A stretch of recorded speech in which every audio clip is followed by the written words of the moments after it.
Hi, I'm Mateo. I'm that friend of your future self, back again. Welcome to video A14 of the Clever Quick series of strategies for the management of learning.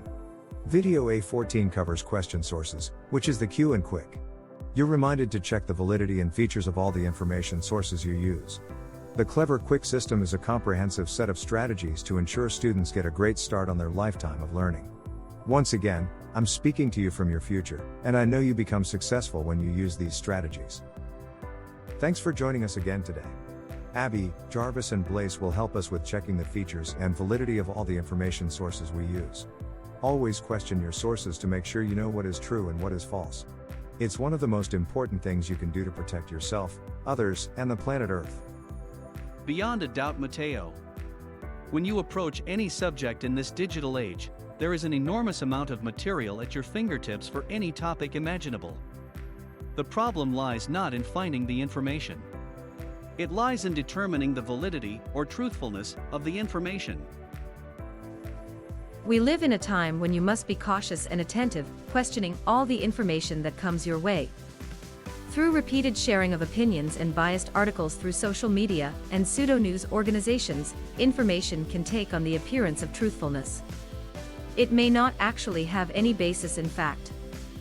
That is why you need some guideposts to let you know if you are in areas of likely truth or areas of questionable truth. As we said, you need to question your sources. Your first source should be something that has a high probability of accuracy. If you have a text for a course, that is a good starting point. From there, your next best bets are reputable encyclopedia sources, either printed or online. Many schools have pre-selected sites that have been given some form of endorsement. These are the best sites to begin your searches with. Once you have an overall understanding of a topic, you will be able to do wider searches. Now you will be better able to recognize accurate information as well as manipulated information that is a result of false statements and people's opinions. Once you've settled on a couple of sources to get you started, you need to take full advantage of the features of the resources. When approaching your text, try to consider it something of a map to help you with the territory you will be soon covering. Obviously, one thinks twice before jumping into a car and driving off on a long trip into an unknown area without any preparation. More than likely, you would get a map and use it to guide your travel. For many courses, the textbook is like a map. It lets you know what to expect and guides you along the way. The first thing to do with your textbook map is to scan through it. It is to your advantage to find out what features there are which will help you learn and help you verify the validity of the material. These features, which your textbook has, by the way, are also provided by many other written documents on paper and online. Look for these features and your comprehension will be enhanced. You should especially look for the following: The title and copyright pages. These give you the title and author. Other publications are often listed here or on an accompanying page, allowing you to determine if the author may be more or less of an expert in an area than another author. The publisher is identified. This is useful in assessing validity for the truth about something. For example, you might lean toward National Geographic, a trusted scientific journal, and away from the National Enquirer, a sensationalist publication with a questionable track record for full truth. Also included is the place of publication and copyright date. The place of publication might be a factor if it was published in a country that has heavy controls from government or religious organizations. The date can be useful to compare with other sources for seeing how up-to-date the textbook or other source is. If you are online and some or all this information is missing, be skeptical about the validity of the information. A reputable source will almost always give full source information as noted, even with online content. Table of contents. Using the table of contents helps you to locate appropriate general sections quickly. It will also tell you a little about the main points and how they are related. Preface or introduction often describes the purpose of the book and what is covered. Appendix. The appendix usually contains helpful extra information such as charts and tables. If there are more than one, they are called appendices. Glossary. The glossary is like a short dictionary. The meaning is explained for specific words that have been used in your textbook or other material. Bibliography or reference section. These will likely have a list of books or articles which show where the information contained in the book was found. These often also provide good sources for further reading that are helpful if you need information for a report or presentation of some kind. By checking the dates on reference materials, you also have further clues as to how up-to-date the information is. Index topics that are found in the text are often listed in an index in alphabetical order. If you want to find the page for a specific topic, look here first. If your purpose is only to get certain specific facts from a source, then there is no need to read through large sections of material. When using print or online encyclopedias, be prepared to start with a general search, then narrow it as you locate information in and around your topic. Once you have a firm grasp of the topic, you are free to expand your search in other media and other sources. Always be aware that the material you encounter may not be accurate. Sometimes it may even be purposely presented to mislead people. Also recognize that much of what is passed off as fact is actually opinion. It is useful for you to know that in all non-fiction materials, even seemingly reputable sources such as your textbook, there may be elements of bias introduced by the manner some facts are presented, and the way other facts are left out. Be a critical reader and always watch for evidence of bias. Proceed in your research with thoughtful caution. Put the necessary work into determining the truth of all information encountered. This process involves using some background checks on information encountered. An effort is made to determine how likely it is that the information is true. It involves checking by answering 5 main questions. 1. Where did the information originate? 2. What research methods have been used to reach the conclusions expressed? 3. How is the information shared? 4. What is the credibility and bias of the writer, speaker, or organization delivering the message? 5. What is the credibility and bias of the people or organizations that express support for the message? Keep in mind a few guiding thoughts as you check your materials. 1. Truth is not always easy to determine. 2. Bias exists in most information sharing situations. 3. Awareness of bias is an important first step when dealing with any information.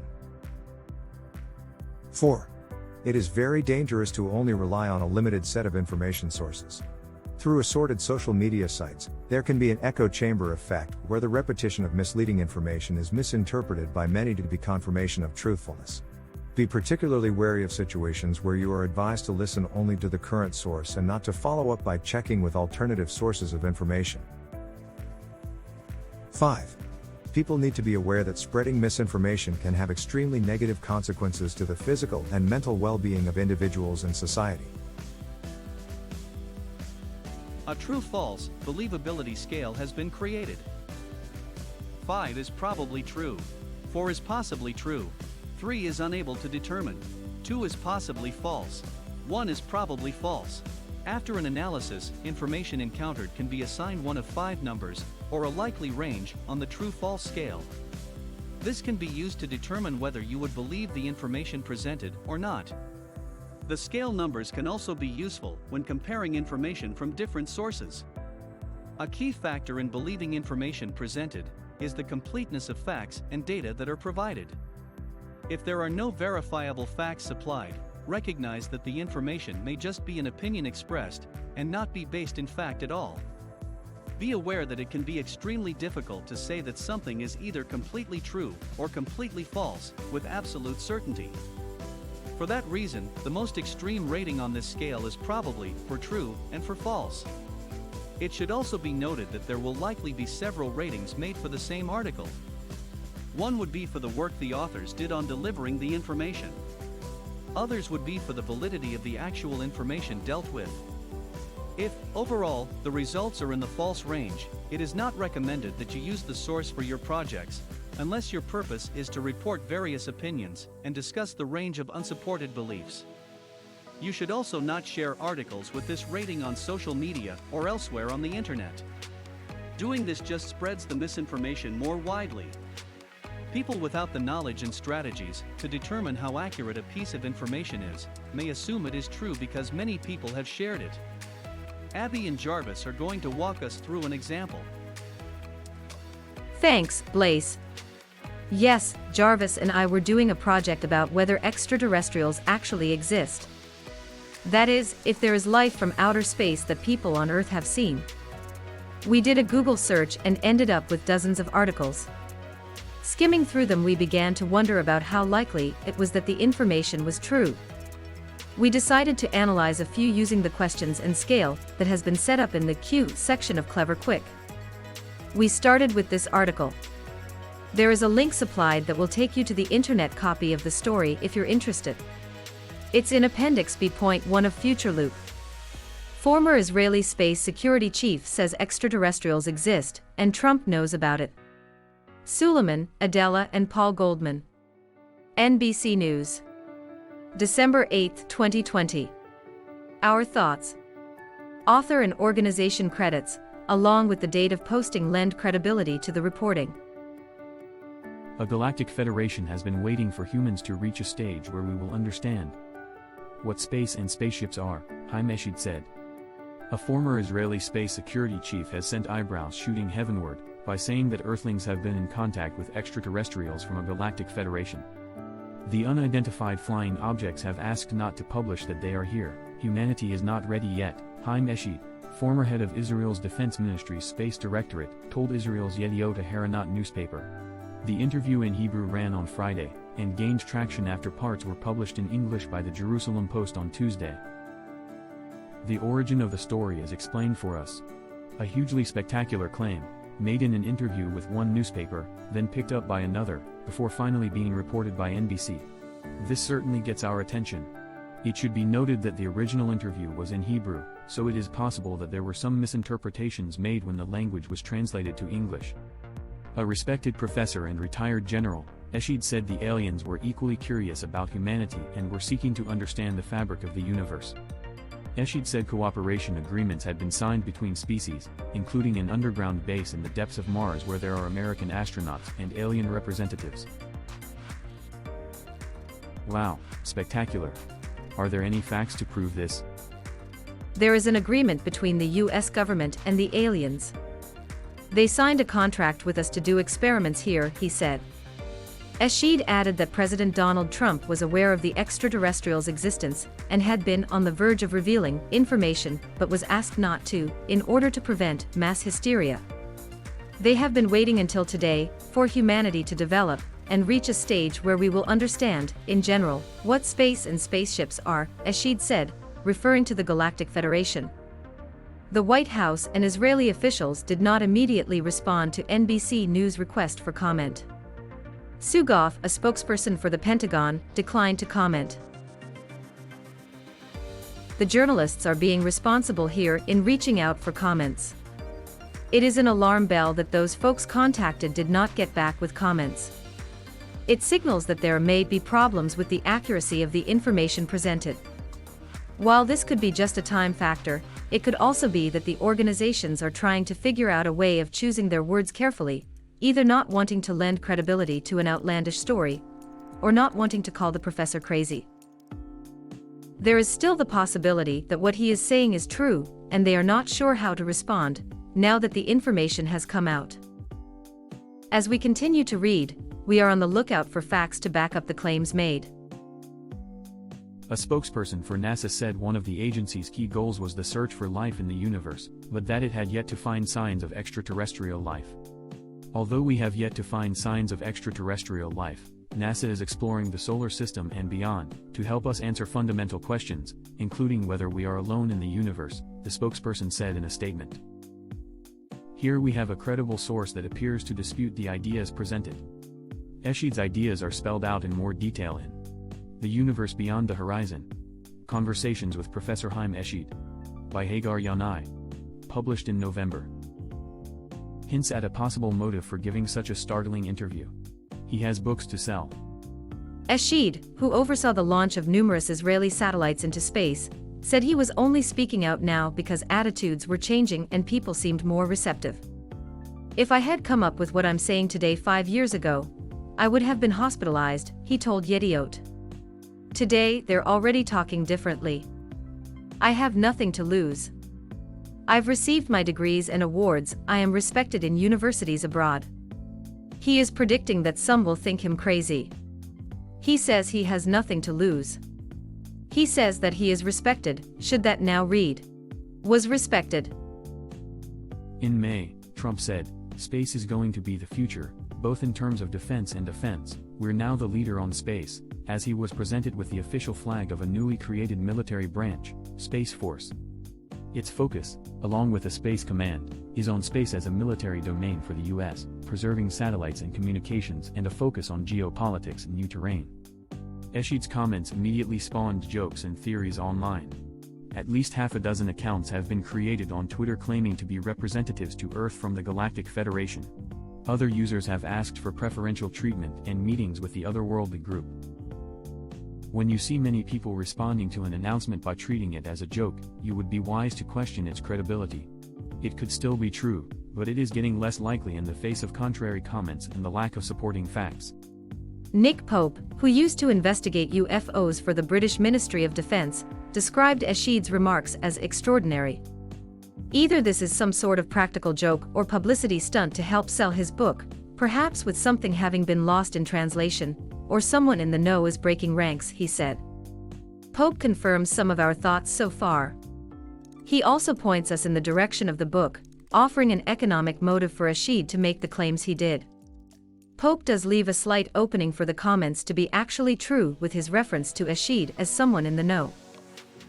Pope said the UFO and conspiracy theory community was excited, but that questions remained, including whether or not Eschid was speaking from direct personal knowledge and experience or whether he is repeating something he has been told. There are still some missing pieces of the puzzle here, he said.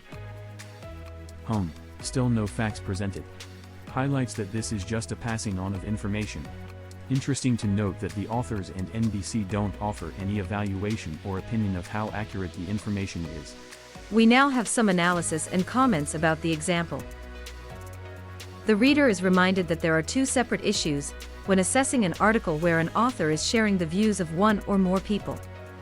One is the credibility of the reporting, and the second is the credibility of the person or persons quoted or interviewed. Adela Suleiman and Paul Goldman, the authors, appear to have done an acceptable job of a balanced report. We consider the question of whether they did a truthful job of reporting what was said, not whether the subject contained true information. Their reporting of the information would likely be considered a 5, probably true. As for the information provided by Eschid, there are issues. He provides no supporting information or facts for some incredibly spectacular claims, and no one backs him up.